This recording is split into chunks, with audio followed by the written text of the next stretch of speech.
এখানে ভাত উনি আজকে নিজেই করেছে, প্রতিদিন আমি করে দিই।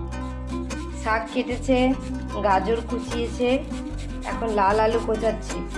আর এই সামনে একটা জামো দেশি হাঁসের ডিম, দেশি হাঁসের ডিম। আর একটু রেগেই আছে, মোটামুটি আজকে আমি কাজ করতে পারিনি, বাকির এই কাজগুলো উনি একাই করছে বলে একটু রেগে আছে। ডিমটা দেখে আমার খেতে ইচ্ছে করছে। খোসাটাও দেবে নাকি? জামাগুলো আছে না,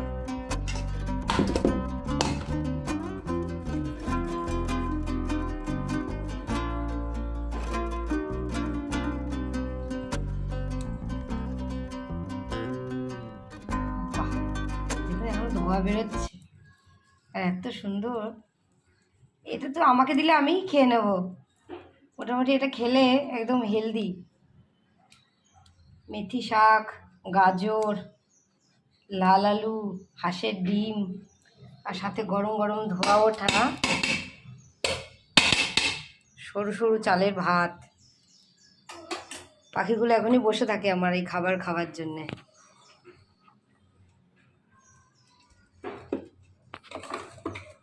ধোয়ার জন্যে ক্যামেরাটা ফোকাস নিচ্ছে না, যেহেতু গরম ধোয়া উঠছে। দেখুন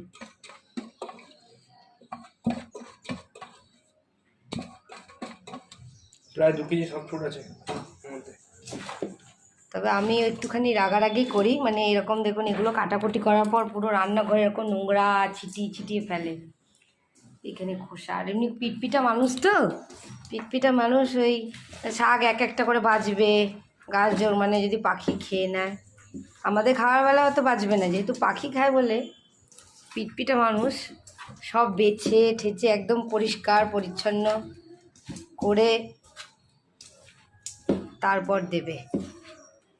এই কাজ কি ভুলেও আমি করতে পারি বলুন? আমি করলেই বলবে যে শাকে জল আছে, গাজরটা ভালো করে খোসা ছাড়াওনি, বিশাল অনেক কথা, এগুলো বলা যাবে না, রেগে যাবে। মানে পাখির বিষয়ে একদম কিছু করা যাবে না আমাদের।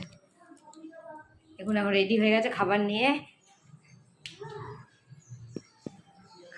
যাচ্ছে। এরকম করে একদিন আমাদেরও তো খাওয়াতে পারে বলুন, রান্না করে। তা কিন্তু আমাদের খাওয়াবে না পাখির জন্য।